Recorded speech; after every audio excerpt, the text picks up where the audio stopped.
자, 여러분 안녕하세요. 자, 오늘은 지난 시간에 뒤를 이어서 이제 고대 그리스 시대 바로 두 번째 시간으로 보도록 하겠습니다. 정확히 얘기한다고 한다면 고대 그리스 세계 안에서도 기본적으로 봤을 때 그 그리스 세계가 동방까지 확장해 나가는 헬레니즘 세계에 대한 내용이 같이 포함되니까 그걸 명심해서 여러분 한번 봐주도록 하세요. 자, 먼저 보겠습니다. 자, 동그라미 7번. 프린트는 12페이지에 동그라미 7번 고대 그리스의 문화 이거 보고 나서 이제 헬레니즘 시대에 대해서 살펴보도록 하겠습니다. 교과서는요 37페이지에 해당이 됩니다. 자, 먼저 볼까요? 자, 첫 번째 고대 그리스 문화에 대한 내용입니다. 자, 지난 시간에 여러분들은 아테네와 스파르타의 발전과 관련된 내용에 대해서 이야기를 했었죠. 그들은 이제 여러 개의 나라로 분열돼 있어 가지고서 자기네들끼리도 치고받고 하는 그런 싸움하는 모습을 정말 많이 보여줬던 것은 사실이긴 하지만 기본적으로 자기네들은 하나의 민족이라고 하는 생각은 갖추고 있었던 상황이었습니다. 그리고 그들 나름대로 자기들만의 문화를 구축했다 볼 수 있겠죠. 기본적으로 그들이 살고 있었던 건 세계가 바로 폴리스였던 것만큼 바로 이 폴리스를 중심으로 해가지고서 세상을 바라보는 모습을 이때 당시에 볼 수가 있다 볼 수 있겠는데요. 자, 이들의 경우에는 첫 번째 굉장히 인간 중심적인 그런 문화의 특징이 있습니다. 즉 모든 것을 사람을 기준으로 해가지고서 생각하는 건 경향이 있기도 하고 하나 더 이야기한다고 한다면 폴리스가 자기의 전부라고 생각했었던 사람들이기 때문에 바로 이 모든 것을 폴리스를 기준으로 해가지고서 합리적으로 보려고 하는 모습이 있었습니다. 특히 이 폴리스라고 하는 것은 구성한 사람들의 숫자가 약 2,000명에서 5,000명 정도밖에 안 됐었기 때문에 국가에서 뭔가 하는 일이 있을 때 그 일을 국가가 구성원 누군가에게 지정해서 맡기게 된다고 한다면 그 구성원이 그 일을 하지 않는다고 한다면 바로 국가가 제대로 돌아가지 않는 문제가 생겨가지고서 순식간에 이 폴리스라고 하는 나라 자체가 위험에 빠질 수도 있는 것이거든요. 그러다 보니까는 폴리스의 시민들은 반드시 그 일을 해내서 써야 됐었습니다. 자, 그런데 이건 뒤집어 얘기한다고 한다면 그만큼 일반적인 그 폴리스를 구성하는 사람들의 자유를 뺏어가지고서 국가의 할 일 같은 것을 맡겨야 되는 건 상황이다 보니까 모든 것들을 최소한도로 일을 맡겨야지 최소한도로 일을 맡기는 것이 아니라고 한다면 바로 개인의 생활 자체를 아예 없애가지고서 힘든 지경이 일어날 수도 있는 것이겠죠. 자, 그렇기 때문에 모든 것을 전부 다 합리적으로 생각을 하고 이성에 따라서 판단을 하려고 하는 그런 모습에서 이 그리스의 문화라고 볼 수 있는 합리적인 폴리스 중심의 문화가 발달했다고 볼 수가 있겠습니다. 그리고 예술적인 측면에서 본다고 한다면요, 대체로 봤을 때 조화와 균형미가 추구되는 그런 모습이 보여주는데 대표적으로 그것을 보여주는 대표적인 사례가 바로 자, 여러분들 교과서 41페이지 위쪽에 보면 거기에 파르테논 신전이라고 하는 것이 있어요. 이 파르테논 신전이라고 하는 것은 아테네 전성기 때의 페리클레스가 만들어졌던 신전이라고 보면 되거든요. 자, 근데 이 신전이 왜 조화와 균형미를 추구한 그런 신전이라 볼 수 있느냐? 첫 번째, 이거 벌써 만들어진 지 2000년이 넘은 그런 신전입니다. 근데 이 신전이 안이 꽉 차 있는 그런 상태가 아님에도 불구하고 그 기둥 하나하나가 제대로 넘어지지도 않고 계속해서 유지가 되어 있는 모습을 보여주고 있다는 거예요. 자, 그리고 그런 모습을 보여주고 있었던 이런 파르테논 신전 자체에 세워져 있는 기둥 하나하나도 그 형태가 어디가 뭐 크거나 넓거나 뭐 이런 게 아니고 전부 다 아름답게 균형을 맞춰 가지고서 쫙 서 있는 모습을 보여주게 되죠. 바로 이런 것을 통해서 우리가 찾아볼 수 있는 것은 2000년 동안이나 이 신전이 유지가 될 수 있을 정도로 조화와 균형을 맞췄으며 그리고 그 각 기둥 하나하나 전부 다도 똑같이 일률적으로 이제 어긋남이 없이 만드는 모습을 보여줬다는 건 측면에서 조화와 균형을 이루려고 노력했었던 그리스 사람들의 이제 성향을 우리가 찾아볼 수가 있는 것이겠습니다. 자, 대표적인 그런 대표적인 그리스의 문화를 또 계속해서 살펴볼까요? 예전에 이제 선생님이 수업 시간에 얘기했었던 이 호메로스라고 하는 사람이 있었다고 했었죠. 이 호메로스라고 하는 사람이 그 먼 옛날에 있었다고 하는 트로이 전쟁에 관련된 이야기를 자신만의 문학 작품으로 만들었었습니다. 바로 이 일리아드라고 하는 책과 그 다음에 오디세이 혹은 오디세이아라고 하는 그런 책이 있는데요. 실제로 이 일리아드와 오디세이에 나오는 그런 인물들은 최근에 들어와 가지고서 근대 시대 와 가지고서 이 여기에 나오는 그런 지역을 발굴하는 과정 중에서 자연스럽게 실제적으로 그때 당시에 그 사람들이 사용했다고 여겨지는 여러 가지 무덤이라든가 그 다음에 유물 같은 것이 발견되면서 이거는 문학 작품이라고 얘기하기보다는 차라리 역사책이 아니겠는가라고 하는 말이 나올 정도로 굉장히 우리가 잘 알지 못하는 바로 그리스 시대 때의 그리스의 역사의 한 시대에 대해서 알려주는 모습을 보여주기도 합니다. 하지만 이거 이외에도 뭐 안티고네라든가 그 다음에 오이디푸스 왕이라고 하는 그런 여러 가지 희곡 같은 것들이 많이 만들어지는 것을 통해 가지고서 우리는 이 시대 때에 많은 사람들이 바로 이 문학을 굉장히 사랑하면서 이제 발전시켜 나갔다는 것을 우리가 생각을 해볼 수가 있습니다. 이 안티고네라든가 그 다음에 이 오이디푸스 왕 같은 경우에는 지금 현재도 많이 상영이 되고 있는 많은 사람들의 그 주제가 돼 가지고서 많이 공연되거나 상연되고 있는 그런 작품이기도 하죠. 자, 그 다음에 또 한 가지 이제 철학에 대해서 살펴볼 필요가 있습니다. 여러분 생각해 보세요. 처음에 폴리스를 만들었습니다. 근데 이 세상에 대해서 아는 것이 거의 없어요.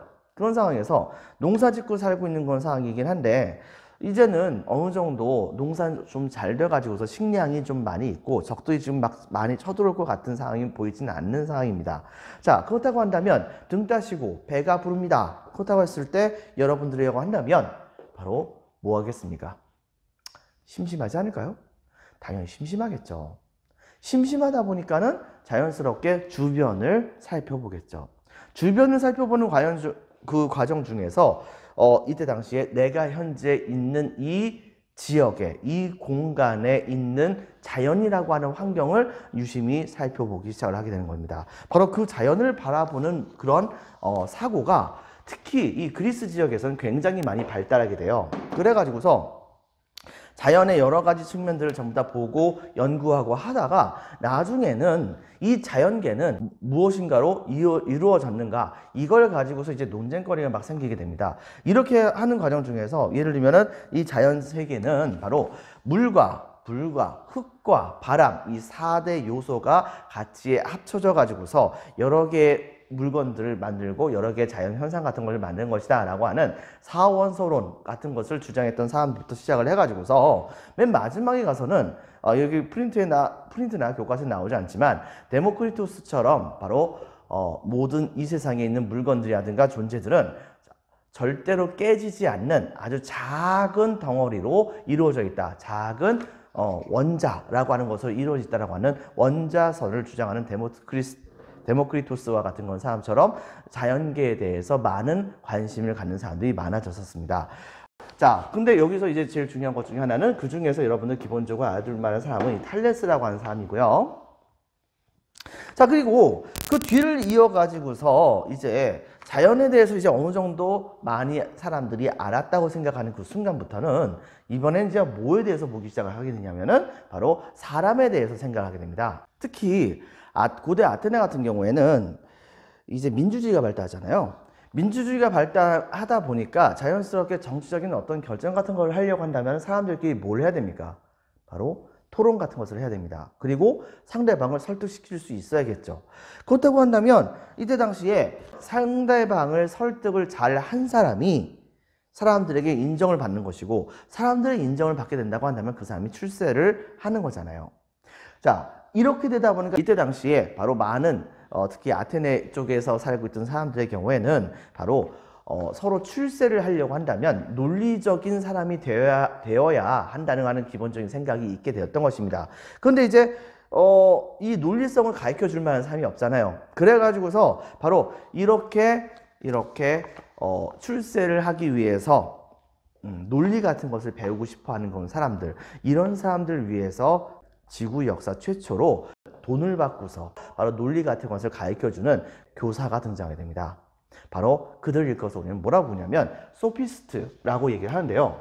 이 소피스트들은 바로 이 세상의 모든 것들을 상대적으로 보는 그런 경향이 되게 컸었습니다. 근데 그 상대적으로 보는 것의 기준이 바로 누구냐면 인간이었던 거죠.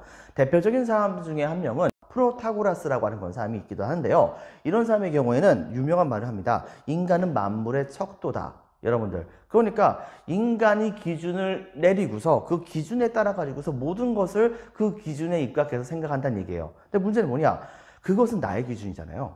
다른 사람들의 기준도 다를 수 있는 거 아닙니까? 바로 이렇게 되다 보니까 자연스럽게 모든 것들은 상대적으로 생각할 수밖에 없는 것이다 라고 하면서, 그러면서 상대적인 악과 상대적인 선이라고 하는 것이 있는 것이지 절대적인 악이라고 하는 것과 절대적인 선이라고 하는 것은 존재하지 않는다 라고 하는 식의 주장을 하는 모습을 보여주게 되었다 볼 수 있겠죠. 하지만 이러한 소피스트의 그런 주장에 적극적으로 반대하는 사람이 있었습니다.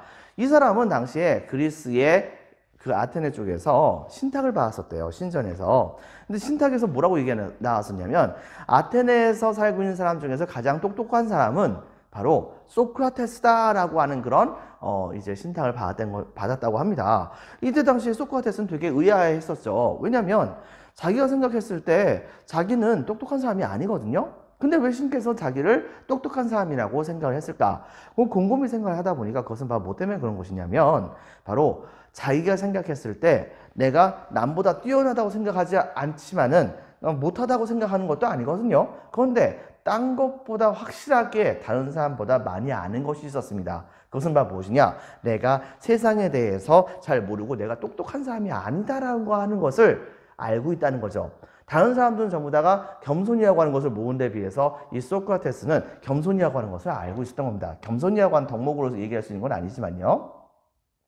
때문에 이때 당시에 소크라테스는 다음과 같이 이야기합니다. 아테네 신전의 한쪽에 글귀로 적혀 있었던 유명한 말이 있었죠. 바로 너 자신을 알라. 이 말을 가지고서 많은 아테네 젊은이들에게 너 자신을 알라고 하면서, 그러면서 바로 자신 스스로의 상황을 살펴보고 그 다음에 지킬 것과 못 지킬 것들을 항상 생각하면서 절대적인 선이라고 하는 것은 반드시 존재한다 라고 하는 것을 같이 또 주장을 하게 됩니다. 즉 세상의 모든 것들은 전부 다 상대주의적으로 보는 것은 분명히 문제가 있다. 세상에 분명히 절대적인 선이라고 하는 것이 존재한다 라고 하는 걸 주장하면서 이 소피스트들의 주장에 반대하는 모습을 보여줬거든요. 글쎄요, 근데 이제 문제가 뭐가 생겼느냐? 당시에 말에 의하면 이 소피스트들은 이 소크라테스가 당시에 학생들을 가르쳤을 때 돈 받고서 가르치는 사람이 아니었어요. 그러다 보니까는 자신들의 그런 밥벌이가 좀 줄어드는 건 측면도 있기도 했었고, 두 번째는 이 소크라테스의 주장이 받아들여지게 된다고 한다면 자기네들은 지금 현재 이제 그 지식을 팔고서 먹고 사는 그런 행동을 더 이상 할 수 없는 상황이 되게 되는 거예요. 그래가지고서 이때 당시에 이 소피스트과 같은 그런 사람들이 중심이 돼가지고서 이 소크라테스를 아테네 민회에다가 고발을 합니다. 고발을 해가지고 무슨 제목이냐면, 아테네의 젊은이들을 굉장히 이 소크라테스가 현혹해 가지고서 나쁜 길로 인도한다라고 하는 그런 내용의 그런 고발을 하게 됐던 것이에요. 자, 그렇기 때문에 이때 당시에 이 고발이 들어갔었던 이 소크라테스는 아테네 민회에서 재판을 받게 됩니다. 근데 문제는 뭐냐면, 이 아테네 민회에서 굉장히 치열하게 바로 많은 아테네 시민들끼리 논쟁이 벌어지게 되는데, 이 논쟁 끄트머리에서 굉장히 근소한 차이로 이때 당시에 이 소크라테스가 유죄다라고 하는 것이 결정이 됐대요. 그래서 결과적으로 유죄가 됐다고 한다면 이제 죄에 대한 벌을 받아야 할 거 아니에요. 그럼 벌은 뭘로 할 것인가를 가지고서 또 아테네의 사람들끼리 서로 엄청나게 치열한 논쟁이 벌어졌다고 합니다. 근데 이것도 굉장히 근소한 차이로 바로 이 소크라테스가 사형에 처하게 된다는 결론이 나게 됐던 것입니다. 결과적으로 이때 당시에 이 소크라테스는 바로 감옥에 들어가서 거기에서 죽을 날을 기다리고 있었죠. 근데 그때에 바로 이 소크라테스의 제자였던 사람들이 몰려가가지고 소크라테스를 설득을 합니다. 지금 현재 간수를 매수를 해놨으니까 스승님이시여, 지금 현재 당신이 여기서 빠져나오게 된다고 한다면 누구도 바로 이 당신이 이 감옥을 탈출했다는 것을 알지 못할 것입니다. 뭐 이런 식의 얘기를 했던 거예요. 그런데 이제 이때 당시에 소크라테스는 되게 또 유명한 말을 하죠. 내가 세상의 모든 것은 바로 절대적인 진리라고 하는 게 존재하고 절대적인 선이라고 하는 게 존재한다고 생각하고, 법이라고 하는 것은 무조건 반드시 지켜야 되는 원칙이기 때문에 법이 있는 것이다 라고 주장하고 다녀서 썼는데, 그런데 바로 그 법을 내가 스스로 어겨버리게 된다고 한다면 나는 지금 당장 살 수 있을지 몰라도 나의 말은 죽는 것이 아니겠는가, 이렇게 이야기하면서 제자들이 만류했음에도 불구하고 이때 당시에 소크라테스는 독이 든 잔을 마셔가지고서 스스로 죽음을 택하게 되는 상황이 벌어지게 됐던 것입니다. 이렇게 해서 소크라테스가 죽게 됐죠. 하지만 바로 이 소크라테스의 철학을 계승해서 한 단계 더 발달시켰었던 그런 이 사람이 바로 이 플라톤이라고 하는 사람입니다. 이 플라톤이라고 하는 사람은 바로 관념론이라고 하는 걸 주장했었어요. 즉 세상에서 보이는 모든 사물이라든가 현상 뭐 이런 것들은 눈에 보이는 껍데기에 불과한 것이다. 하지만 바로 그 껍데기의 안쪽에는 진정한 그것의 진짜 모습이 존재하는 것이니까 바로 사람들 겉모양으로 보여지고 있는 그런 껍데기를 보는 것이 아니고 허상을 보는 것이 아니라 그것의 실제 진짜 모습을 보도록 해야 한다라고 하는 이른바 관념론이라고 하는 것을 주장을 하게 됩니다. 그리고 이 관념론을 계승해서 바로 이 아리스토텔레스라고 하는 사람은 색다른 방법으로 바로 이 관념론을 발달시켰는데요. 플라톤의 제자였었습니다. 이분의 경우에는 당시에 바로 세상에는 모든 그런 사물들, 그 다음에 모든 보이는 현상들 각각 전부 다 그 본래의 모습이라고 하는 것이 있다. 하지만 문제는 뭐냐? 그 본래의 모습이라고 하는 것을 파악하는 것을 중요하긴 하는데 그렇다고 해서 바깥쪽으로 표현된 것을 파악하지 않으면 안 되는 것이다 라고 얘기를 하는 겁니다. 그래서 실제로 모든 진짜 제대로 된 그 모습이라고 하는 것은 바로 지금 현재 눈에 보이는 것과 그 내면에 있는 것을 같이 파악하는 것이 중요하다라고 하는 그런 내용에 바로 현실적인 실제론이라고 하는 것을 주장하면서 나름대로 이 그리스의 철학을 발달시켰다 볼 수 있겠죠. 이런 철학이 나중에 바로 중세 유럽까지 넘어가게 되면서 우리가 알고 있는 서양 철학의 그 시작점이 되게 됩니다. 자, 이런 점 여러분 같이 기억을 해주시고요. 이번엔 역사 측면에서는 헤로도토스라고 하는 분이 계셨어요. 이때 당시 이분은 바로 페르시아 전쟁과 관련된 그런 이야기 같은 것을 적기도 했었었는데 여기에서 이 사람은 히스토리아라고 하는 그런 기록을 남겼습니다. 이 히스토리아라고 하는 말 자체가 바로 역사라고 하는 건 뜻이거든요. 결과적으로 이 헤로도토스는 현재 우리가 알고 있는 모든 서양의 학자들 중에서 최초로 역사책을 만들었었던 최초의 역사가라고 생각을 하면 됩니다. 다음번에 이제 또 역사책을 만드셨던 분이 바로 펠로폰네소스 전쟁, 이것에 대한 역사를 썼었던 투키디데스라고 하는 사람이 있었습니다. 바로 이런 측면 여러분들이 기본적으로 좀 알아주면 좋겠다고 생각이 되어지네요. 자, 먼저 보겠습니다. 여러분들 프린트 12페이지에 보면은 다음과 같습니다. 자, 동그라미 7번 고대 그리스의 문화, 동그라미 1번 빈칸에 적겠습니다. 인간 중심적인 문화고, 동그라미 2번 합리적인 폴리스 중심 문화가 있었습니다. 동그라미 3번 조화와 균형미를 추구합니다. 빈칸에 적겠습니다. 파르테논 신전, 어입니다. 파르테논 신전. 자, 그 다음에 문학에다 별표 하나. 대표적으로 일리아드와 오디세이를 만든 사람의 이름은 누굽니까? 바로 호메로스죠. 호머라고도 얘기하는데 호메로스라고 하는 사람이 있었다는 거 기억해 주고요. 그 다음에 별표 1개 반. 철학에서는 바로 자연 철학을 주로 탐구했었던 많은 자연 철학가들이 있었는데 대표적인 사람 중에 한 명이 바로 탈레스어입니다. 탈레스 등이 있었으며 인간 철학이 발달합니다. 첫 번째 동그라미 1번 소피스트가 있습니다. 이들이 주로 주장했었던 그런 철학의 주의가 바로 상대주의라고 하는 것이고요. 다음 페이지 넘기면 자, 이 소피스트를 비판했었던 대표적인 이 아테네의 대표적인 철학가 바로 소크라테스어입니다. 소크라테스 이분은 절대주의라고 하는 것을 주장하게 됩니다. 바로 절대적인 선이라고 하는 것은 존재한다 라고 하는 것을 이야기했던 것이죠. 상대주의의 완전 반대말이죠. 그리고 동그라미 3번에 플라톤은 관념론을, 그리고 빈칸에 적혔습니다. 아리스토텔레스는 현실적인 실제론을 주장하면서 이들의 주장이 바로 나중에 서양 철학의 바탕이 되었다라고 하는 것을 우리가 찾아볼 수가 있겠습니다. 별표 하나, 역사라고 하는 역사 부분에서는 헤로도토스어입니다. 헤로도토스라고 하는 그런 분이 히스토리아, 즉 역사라고 하는 책을 만들었고, 그 다음에 투키디데스 박스입니다. 이분은 펠로폰네소스 전쟁사라고 하는 그런 책을 만들었습니다. 자, 기본적으로 봤을 때 이제 자료 1번에 기억에 들어갈 말은 바로 뭐겠어요? 이 제도가 독재자를 내쫓기 위해서 했었던 일종의 인기투표, 바로 도편 추방제라고 볼 수 있겠죠. 그다음에 자료 2번을 통해서 봤을 때 아테네 민주정치와 오늘날의 민주정치가 다른 대표적인 사례 중에 하나 뭐가 있을까요? 바로 현재는 인구가 너무 많다 보니까 모든 사람들이 전부 다 정치에 참여하는 것이 아니라 국회의원과 같은 대표자를 뽑아서 참여하는 데 비해서 아테네는 직접적으로 참여를 했었죠. 거기다 플러스 아테네 같은 경우에는 여성과 외국인과 노예는 투표권이, 참정권이 주어지지 않지만, 그렇지만은 현대 같은 경우에는 뭐 여성, 노예라는 것은 존재하지 않고요. 투표권이 주어진다, 참정권이 주어진다고 하는 것을 여러분들 기억을 해주면 되겠습니다. 자, 그 다음에 8번째 8번 알렉산드로스의 정복에 대한 내용에 대해서 이야기를 할게요.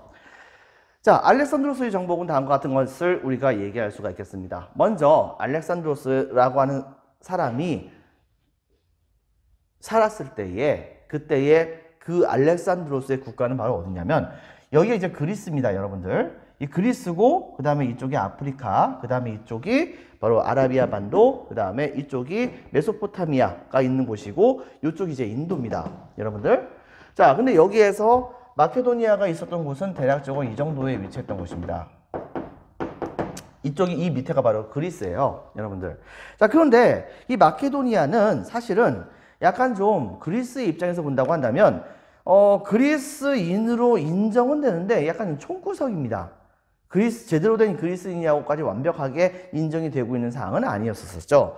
그런데 그때 당시에 바로 이 마케도니아가 나중에 아케메네스 왕조 페르시아의 손아귀에서부터 벗어난 다음에 바로 마케도니아의 왕은 점차 힘을 키워가지고서 그리스의 팔랑크스 제도, 중장보병 밀집 대응 전술을 열심히 배워가지고서 엄청나게 훈련시킨 다음에 필리포스 2세라고 하는 그런 왕 때에 바로 엄청나게 혼돈에 빠져가지고서 자기네들끼리 자멸의 길을 가고 있었던 그리스의 모든 국가들을 전부 다 제압을 하고 그들을 설득시켜가지고서 하나의 동맹처럼 만드는 모습을 보여주게 됩니다. 물론 힘을 가지고서 이들을 하나로 뭉쳐놓게 했었기 때문에 다른 그리스의 여러 개의 도시국가들이 여기에 반발할 수 있는 상황이 아니었던 것이죠. 필리포스 2세의 바로 꿈은 뭐였냐면 바로 옆에 있었던 이 페르시아를 공격하는 거였었어요. 여기에 아직까지도 아케메네스 왕조 페르시아가 계속해서 존재하고 있었던 상황이었거든요. 이쪽에 바로 이집트에서부터 시작을 해가지고 이때 당시에 이 아케메네스 왕조 페르시아는 엄청나게 커다란 영역을 차지했다고 볼 수가 있습니다. 자, 이렇게 넓은 영토를 차지했던 것이 바로 이 아케메네스 왕조 페르시아인데 이 지역을 조금씩 점령해 나가는 것이 바로 이 필리포스 2세의 꿈이었었지만 이것을 시행하기 바로 직전쯤에 어떤 일이 벌어졌느냐, 바로 갑작스럽게 누군가가 이 필리포스 왕을 암살을 합니다. 그래가지고서 갑작스럽게 바로 마케도니아의 왕으로 즉위한 사람이 바로 우리가 잘 알고 있는 알렉산드로스 대왕이라 볼 수 있겠죠. 이 알렉산드로스 대왕의 경우에는 이때 당시에 전쟁의 천재라고 불리는 그런 사람이었습니다. 알렉산드로스 왕의 자리로 올라가게 되자 마케도니아에게 고개를 숙였었던 그리스의 도시들은 자기네들끼리 서로 연합을 해가지고서 다시 한번 마케도니아에게 저항하는 모습을 보여줘요. 하지만 이때 당시 알렉산드로스는 바로 그들을 철저하게 짓밟습니다. 그래가지고서 다시 그리스인들을 전부 다 항복을 시켰죠. 하지만 문제는 뭐냐? 지금 당장은 항복을 했다고 하지만은 이놈의 그리스인들이 언젠가는 또 들고 일어날 수도 있는 거잖아요. 그래가지고서 어떻게 할까 고민했었던 이때 당시 알렉산드로스는 바로 그리스인들에게 한 가지 옛날의 역사를 상기시켜 줍니다. 즉, 먼 옛날 바로 아케메네스 왕조 페르시아가 이 그리스를 침공했었잖아요. 바로 그것에 대한 복수를 하자는 그런 내용이었던 것이죠. 즉, 그래서 알렉산드로스 대왕은 당시에 굉장히 많이 있었었던 바로 이 그리스의 군인들에게 같이 힘을 합해가지고서 바로 페르시아를 정복하자고 주장을 하게 됩니다. 그리고 이들은 옛날에 페르시아가 쳐들어왔던 것에 대한 복수를 한다는 명분으로 당시에 페르시아의 침공을 결정해서 본격적으로 침공을 하게 되었다 볼 수 있겠죠. 처음에 공격하러 갔을 때는 약 6만 명 정도에 해당하는 그런 그리스 연합군이 바로 페르시아의 해안가에 상륙을 하게 됩니다. 페르시아도 이들을 맞서기 위해서 그 정도 수준에 해당되는 군대를 보내가지고서 그 페르시아 지역의 장군이 열심히 싸움을 벌였어요. 그런데 문제는 뭐냐? 당시에 아케메네스 왕조 페르시아의 보병보다도 바로 이 그리스의 팔랑크스 중장보병 밀집대형 전술을 이루고 있었던 이 병사들이 훨씬 더 잘 싸웠었습니다. 그리고 독특하게도 창 길이가 한 6m 정도 될 정도로, 근데 그 6m 정도 되는 창을 사람들이 되게 자유자재로 움직일 수 있을 정도로 훈련이 잘 돼 있었던 그런 이 팔랑크스 군대였다 보니까 아케메네스 왕조 페르시아의 군대는 여기에 저항을 제대로 하지 못하게 됩니다. 그래서 알렉산드로스 대왕의 그리스 군대가 승리를 거두게 되죠. 이래서 이건 안 되겠다 싶었던 이때 당시에 아케메네스 왕조 페르시아의 왕은 바로 각 지역에서 군대를 모아가지고 그리스 군대와 전쟁을 벌이게 됩니다. 그때 당시에 모였었던 바로 군대 숫자가 한 30만 명 됐었대요. 압도적인 차이라 볼 수 있잖아요. 그런데 당시에 이 전쟁 천재였었던 이 알렉산드로스 대왕은 뛰어난 보병 군대라 볼 수 있는 팔랑크스와 그 다음에 자기네들이 새롭게 도입했었던 이제 뛰어난 기병 군대를 같이 양쪽으로 잘 활용해 가지고서 6만 명으로 30만 명에 해당하는 바로 이 페르시아의 군대들을 전부 다 깨버리는 그런 전가를 올리게 됩니다. 이것의 결과 사실상 페르시아는 무너지기 시작을 했고 이후에 몇 번의 싸움이 있었지만 결과적으로 페르시아는 왕이 죽임을 당하게 되면서 페르시아 전역이 완전히 알렉산드로스의 영역하에 들어가게 됩니다. 그래가지고 이 알렉산드로스는 첫 번째 이집트까지도 장악을 하고 그 다음에 이 마케도니아에서부터 시작을 해서 그리스는 당연하죠. 바로 이쪽에 있는 페르시아 다 장악하고 심지어는 이쪽 넘어서 있었던 인더스, 이쪽이 인도라고 했었습니다. 인더스강 근처까지도 침공해서 인더스강 근처에 있었던 여러 가지 바로 인도의 국가들과 싸움을 벌이기도 했었어요. 코끼리 부대하고도 막 싸움을 벌였거든요. 하지만 이때 당시에 알렉산드로스의 군대는 긴 창 같은 것으로 이 코끼리 부대의 코끼리들의 눈을 막 찌르려고 하는 건 모습을 보여주면서 간단하게 이들을 완전히 물리칠 수 있었다고 합니다. 근데 문제는 뭐냐? 여기서부터 여기까지 공격해가지고서 점령해 나가는데 걸렸던 시간이 거의 한 10년이 됐었어요. 근데 당시에 처음에 그리스 지역을 떠나서 페르시아에 도착했을 때에 바로 그리스 동맹군의 왕이었었던 이 알렉산드로스 대왕은 페르시아 지역을 점령하면서 이 이집트 지역에서는 파라오로, 그 다음에 바로 이 페르시아 지역에서는 황제로 군림하려고 하는 모습을 보여주게 됩니다.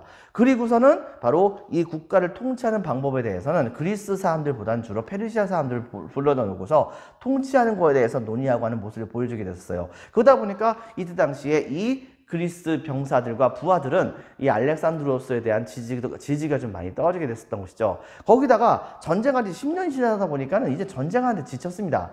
그러니까 이들은 이때 당시에 알렉산드로스 대왕에게 이제 집에 가자라고 일종의 파업을 벌이게 되었고 가진 수단과 방법을 다 썼었던 알렉산드로스였었지만 더 이상 이제는 전쟁을 할 수 없다는 생각에 재정비를 한다는 명목으로 다시 그들을 데리고서 수도로 돌아와서 개선을 합니다.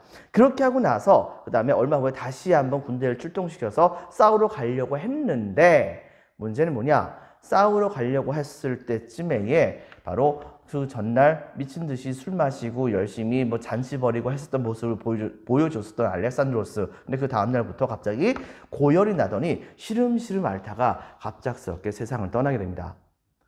문제는 알렉산드로스 대왕이 이때 당시에 바로 후계자를 만들어 놓지 않았다는 거예요. 뭐 일설에 의하면 부하들이 후계자는 누구로 할까요? 라고 얘기했을 때 뭐 알렉산드로스 대왕은 이렇게 얘기했답니다. 가장 강한 자에게 뭐 이렇게 얘기했답니다. 뭡니까 이거? 여러분들 이것은 곧 뭘 말하는 거냐? 바로 이 대제국은 누가 가장 강한지 누가 어떻게 알아요? 그러다 보니까 자칭 가장 강한 자라고 여겨졌었던 알렉산드로스의 친구이자 부하이자 장군들이었었던 사람들이 제각각 자기가 바로 가장 강한 자다라고 얘기하면서 각 지역에서 반란을 일으키는 모습이 보여주게 되면서 알렉산드로스 대왕이 죽자마자 알렉산드로스 대왕이 만들었던 대제국은 순식간에 쪼개지게 됩니다. 여러분들. 하지만 알렉산드로스 대왕이 남겼었던 그 유산은 계속해서 발전하는 모습을 보여줘요. 대표적인 것은 다음과 같습니다. 먼저 이 알렉산드로스 대왕은 정복을 그렇게 넓은 곳을 한 다음에 그리스 사람들과 페르시아 사람들이 같이 융합되기를 바랬었던 마음에 이들을 일단 반은 강제적으로 서로 이제 융합시키려고 하는 정책을 펼치게 되는데요.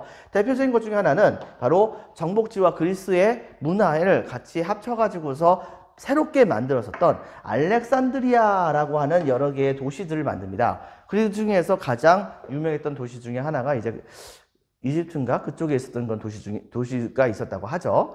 자, 그리고 그 다음에 그리스의 병사들과 페르시아 여성들을 같이 결혼을 하게 만드는 모습을 보여줍니다. 장려를 많이 한 거죠. 그래가지고 그들이 같이 합쳐지게 된다고 한다면 그 다음 때 태어난 사람들은 그리스인에 포함되기도 하고 페르시아인에 포함되는 것이라고도 볼 수가 있는 거 아니겠습니까? 이렇게 해가지고 이들을 서로 결혼시키려고 하는 것을 장려하려고 하는 모습을 보여줬고요. 그 다음에 상위 계급에서는 어쨌든 간에 이때 당시에 알렉산드로스는 바로 그리스 사람이긴 하니까 바로 사용했었던 돈 자체는 그리스의 돈으로, 그리고 또 하나 언어 자체도 주로 그리스 언어를 많이 사용했다고 합니다. 이렇게 되면서 그리스의 문화가 페르시아 전역 지역에 싹 다 이제 덮이게 되는 그런 상황이 벌어지게 된 거예요. 그러다 보니까는 이 문화는 그리스의 문화라고도 얘기할 수 없고 페르시아 원래의 문화라도 볼 수 없습니다. 그렇게 해가지고 이 둘이 짬뽕돼서 만들어진 새로운 그런 형태의 바로 문화 세계를 일컬어서 우리는 헬레니즘 세계, 헬레니즘 문화라고 보통 얘기를 하게 되는 것입니다. 이런 점을 여러분들 기억을 해주기 바랍니다. 자, 대표적인 경우는 바로 여기 보면은 이제 헬레니즘 문화에 대한 그런 내용인데요. 특징은 여기 보이다시피 그리스 문화가 일단 기반이긴 합니다. 하지만은 바로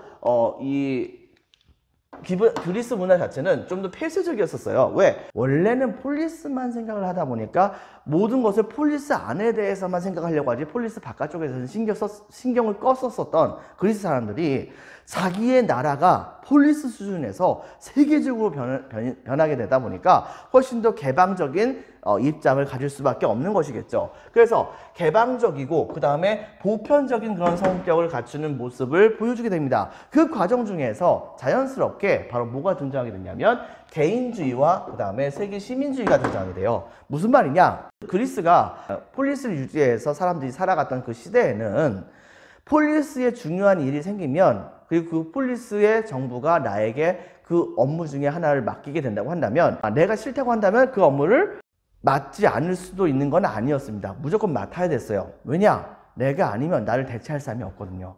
그러다 보니까 당연히 이때 당시에 이 폴리스에 소속했던 그런 시민들의 경우에는 국가가 자신에게 무슨 업무를 맡기게 된다고 한다면 그건 무조건 해야 된다라고 생각하고 그렇게 하다 보니까 자연스럽게 공동체를 생각하는 그런 마음이 강해졌었습니다. 그런데 문제는 세계 제국이 되다 보니까 국가가 나에게 어떤 일을 맡긴다고 하더라도 그 업무를 나 아닌 다른 사람이 대체할 수 있었기 때문에 많은 사람들은 국가의 일에 대해서 상대적으로 더 신경을 안 쓰게 돼요. 그리고 자연스럽게 나 혼자만 생각하는 경향이 되게 커지게 됐단 말입니다. 때문에 이 시대에는 바로 개인주의적인 풍조가 되게 많이 확산했다 볼 수 있고요. 또 한 가지, 나중에 이제 그리스 사람들은 원래 한 나라 안에서 이제 일반적인 평민이라고 하는 그런 사람들은 전부 다 시민이라고 하는 그런 개념이 있었잖아요. 자, 그런데 이 나라가 지금 전 세계로 확대가 됐어요. 거대한 세계로 확대가 됐죠. 이렇게 여러분 보다시피. 자, 이렇게 되다 보니까 이 그리스 사람들은 이 지역에 살고 있는 모든 사람들은 전부 다 동등하게 시민으로서 바로 이 국가에 소속되어 있는 것이다 라고 하는 식의 생각에 이른바 세계 시민주의라고 하는 것이 발달이 되게 되었다라고 하는 것을 여러분들이 기억을 해주면 되겠습니다. 자, 그리고 이번엔 철학에 대해서 이야기할 수 있는데요. 이 철학의 경우에는 이 시대에 되게 독특한 그런 철학이 발달하게 됩니다. 하나는 에피쿠로스 학파라고 하는 그런 그 철학이 발달하고요. 또 하나는 스토아 학파라고 하는 것이 발달하게 돼요. 에피쿠로스 학파는 다른 말로 이제 쾌락주의라고도 얘기를 합니다. 그래서 여러분들 그렇다고 한다면 우리가 보통 쾌락이라고 하면 좀 나쁘다고 하는 그런 개념이 있잖아요. 원래 에피쿠로스 학파도 마찬가지고 스토아 학파도 마찬가지고 인간이 이 세상에서 살아가면서 가장 추구해야 될 것이 무엇인가 라고 하는 걸 생각했을 때 둘 다 양쪽에서 인간의 행복이라고 하는 것을 추구해야 된다고 주장을 하게 됩니다. 그런데 문제는 그 행복을 취하는 방법에 있어서 바로 이 에피쿠로스 학파하고 스토아 학파가 달랐던 것이죠. 에피쿠로스 학파의 경우에는 바로 쾌락을 인정을 합니다. 거기서는 육체적인 쾌락, 배고픔이라든가 그 다음에 성욕이라든가 그 다음에 잠을 자고 싶은 그런 욕구 이런 것들도 전부 다 포함이 돼요. 근데 이때 당시에 에피쿠로스 학파는 그런 욕구는 굉장히 강렬한 쾌락을 주긴 하는데 문제는 뭐냐? 너무 짧다. 그러나 정신적인 부분에서의 쾌락, 정신적인 부분에서 주어지는 쾌락이라고 하는 것은 아주 오래 가는 것이 맞는 것이다. 그리고 바로 그 쾌락이 행복인 것이다 라고 주장합니다. 그렇다고 한다면 정신적인 쾌락을 얻기 위한 가장 좋은 방법은 무엇이냐? 바로 여러분들 물건을 가지면 좋죠. 그리고 물건을 많이 가지면 좋잖아요. 근데 문제는 뭐냐? 이 세상에 있는 모든 물건들을 내가 다 가질 수가 있습니까? 불가능하죠. 때문에 모든 것을 차라리 안 갖는 것이 더 낫지 않을까. 이 모든 것을 갖고 싶다고 하는 마음을 애당초에 버리게 된다고 한다면 거기에 따라 가지고서 바로 물건을 갖고 싶은 마음, 그 다음에 무력, 그 다음에 소유욕, 이런 것들이 많이 없어지게 되면서 그러면서 마음이 편안한 상태가 되는 것이고 그 마음이 편안한 상태가 바로 행복이 아니겠는가라고 하는 걸 주장하게 됩니다. 여러분들, 자 거기 반대로 스토아 학파 같은 경우에도 역시 행복을 중요시 여기는데 스토아 학파 같은 경우에는 도덕적인 행동을 통해서 얻어지는 기쁨 이런 것이 바로 진정한 행복이다 라고 하는 것을 얘기를 하게 돼요. 그리고 역시 이들의 경우에는 그 도덕적인 행동 같은 것을 열심히 취하려고 한다면 남에게 폐를 끼치지 말아야겠죠. 내가 욕심을 많이 부리게 된다고 한다면 상대방의 것을 뺏는 경우도 많이 있을 수 있잖아요. 근데 바로 그런 생각을 갖지 않고 내 스스로 수양을 많이 하고 그거에 따라서 마음의 안정을 얻고 하는 것이 바로 나에게 평안함을 주는 거 아니겠는가라고 하는 생각을 하게 됩니다. 보세요, 여러분들. 말은 달라요. 이건 쾌락주의고 그 다음에 이것은 중력주의. 하지만 실질적인 목표는 바로 행복이지 않습니까? 여러분들, 모든 것을 소유하지 않고 욕심 부리지 않고 정신적인 부분에서 행복을 찾는 것을 목표로 하는 거잖아요.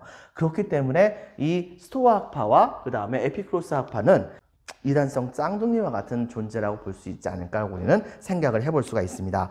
자, 그래서 이 철학에서는 에피쿠로스 학파는 쾌락주의, 근데 좀 더 정확히 얘기한다고 한다면 여기서는 바로 정신적인 부분에서의 쾌락주의다 라고 얘기하면 되겠고요. 스토아 학파 같은 경우에는 금욕주의라고 하는 것을 주장을 하게 됩니다. 그리고 이번에 이제 예술에 대해서 살펴볼게요. 자, 여러분들, 그리스의 문화 자체는 굉장히 좀 예술 자체가 좀 정적이에요. 멈춰있는 것 같은 모습을 보여주죠. 그리고 조화와 균형, 이런 것을 중요시 여기기는 하는데, 문제는 뭐냐면, 바로 조화와 균형, 그리고 성스러운 모습, 이런 것을 많이 보여줘요. 그러다 보니까, 신의 모습을 그린다고 했을 때 굉장히 가장 아름다운, 멋진 모습, 이런 것으로만 많이 그리려고 하지, 그들의 역동적인 모습, 이런 것은 전혀 그리지 않았단 말입니다. 이게 그리스 시대 때의 예술의 특징이에요. 그런데 헬레니즘 시대로 넘어오게 된다고 한다면 문화가 성격이 약간 좀 바뀌게 됩니다. 즉, 이 시대 때쯤에는 바로 굉장히 모든 것들을 사실적으로 표현하려고 해요. 사실적으로 표현하려고 하고 그 다음에 인간의 몸 중에서 굉장히 좀 아까 육감적인 모습, 섹시한 모습, 이런 것들도 굉장히 신경을 써서 표현을 하려고 하고, 그 다음에 기존에는 전혀 그렇게 하지 않았었는데, 바로 조각상의 얼굴에다가 감정을 실어주는 모습을 많이 보여주기도 합니다. 되게 격정적이고 강렬한 그런 모습을 보여줬다 볼 수 있겠죠. 바로 그런 것을 대표하는 것이 여러분들 프린트 13페이지에 보이는 라오콘 군상이라든가 교과서 41페이지에 보이는 밀로의 비너스상 이런 것들이 여기에 포함된다 볼 수 있겠습니다. 그리고 이건 이제 교과서에서도 라오콘 군상 같은 경우에는 37페이지에 나와 있기도 하죠. 거기에 나오는 바로 이 조각상의 인물은 굉장히 그 모습이 아름다운 모습을 보여주기도 하지만은 굉장히 좀 섹시한 것 같은, 그 다음에 육감적인 것 같은 그런 모습을 보여주기도 하고, 라오콘 군상에서 이 사람이 갖고 있는 그 얼굴 모습을 보면은 굉장히 고통스러워하는 모습을 보일 수가 있을 거예요. 이게 뭐 어떤 상황이냐면 거대한 뱀이 바로 제사장과 그 제사장 2명의 아들들을 한꺼번에 다 휘감아 가지고서 잡아먹는 장면이거든요. 근데 이 장면을 이렇게 표현했었다는 것은 이 시대 때의 예술이 그다지 그렇게 낮은 수준이 아니었다는 것을 말하는 것입니다. 결과적으로 이들은 이때 당시 이런 것을 전부 다 표현하게 되면서 그러면서 바로 이 뭐라고 할까 헬레니즘 시대 때의 예술 자체가 이전 시대 때보다도 좀 더 활동적인 모습을 띄었다는 것을 우리가 찾아볼 수가 있는 것이겠죠. 대표적인 것 중에 하나는 바로 이 좀 전에 선생님이 설명했었던 밀로라고 하는 것은 이제 그 지역명입니다. 사람 이름이 아니에요. 밀로 지역에서 땅을 파다 보니까 거기서 이제 발굴되었었던 비너스 조각상, 그리고 또 하나 라오콘 군상이라고 하는 그런 대표적인 조각상들이 있습니다. 이것을 여러분들 반드시 기억을 해주기 바랍니다. 자, 이제 마지막으로 보겠습니다. 프린트 13페이지에 8번 알렉산드로스의 정복을 보면 다음과 같습니다. 첫 번째 별표 하나, 정복 마케도니아의 왕 누구죠? 바로 알렉산드로스어입니다. 알렉산드로스가 분열된 그리스 세계를 통합 후 빈칸에 적혔습니다. 동방원정. 그래서 이들은 페르시아와 이집트, 인더스강 유역까지 다 정복합니다. 그 다음에 동서융합책 별표 2개 쳐주세요. 자, 그리스 빈칸에 적혔습니다. 그리스 문화와 오리엔트 문화를 융합합니다. 대표적인 사안 중에 하나가 이 알렉산드로스 대왕의 정책입니다. 반드시 기억해 주세요. 바로 동감 1번 알렉산드리아라고 하는 도시를 건설합니다. 여러 개를 건설했어요. 네, 동감 2번 그리스 병사와 페르시아 여성의 결혼을 장려했었습니다. 그래서 이 둘의 세계를 하나로 합치려고 했었던 것이죠. 3번 그리스 화폐와 언어를 많이 사용했었다. 즉 상류층 같은 경우에는 주로 그리스 화폐와 언어를 사용하게 됨으로써 그리스 문화가 좀 더 우위에 있다는 것을 보여주기도 했었습니다. 자, 그 다음에 별표 2개 헬레니즘 문화에 대해서 보면 다음과 같습니다. 바로 그리스 문화와 오리엔트 문화를 합친 것을 바로 이 헬레니즘 문화라고 얘기하는데요. 첫 번째 그리스 특징에서는 그리스 문화에 기반하면서도 보다 개방적이고 보편적인 성격을 갖추고 있는 모습이 있었습니다. 그러다 보니까 자연스럽게 동감 1번 개인주의, 동감 2번 세계 시민주의가 발달하게 되었다라고 하는 것을 기억해 주시고요. 그 다음에 철학 부분에서는 철학 조금 중요합니다. 별표 하나 반. 이 안에 자체에서요. 에피쿠로스 학파에서는 바로 정신적 쾌락 이것을 최고의 행복이라고 생각했고 스토아 학파 같은 경우에도 금욕주의를 통한 그런 행복 이것 자체가 최고의 행복이라고 생각했었습니다. 그래서 동감 1번 에피쿠로스 학파 정신적 쾌락, 동감 2번 스토아 학파 금욕주의 발달. 자, 예술적인 측면에서는 사실적 인간의 육체와 감정을 표현했었다라고 하는 그런 측면이 있었고 이것을 표현했었던 대표적인 작품들이 뭐가 있냐면 바로 밀로라고 하는 곳에서 발굴되었었던 비너스라고 하는 동감 1번 밀로의 비너스, 동감 2번 라오콘 군상 오른쪽에도 나와 있죠. 바로 라오콘 군상 같은 것이 있다는 것을 여러분들 기억을 해주기 바랍니다. 자, 여러분들 수고 많으셨습니다. 오늘은 여기까지 하겠습니다. 수고 많으셨습니다. 감사합니다.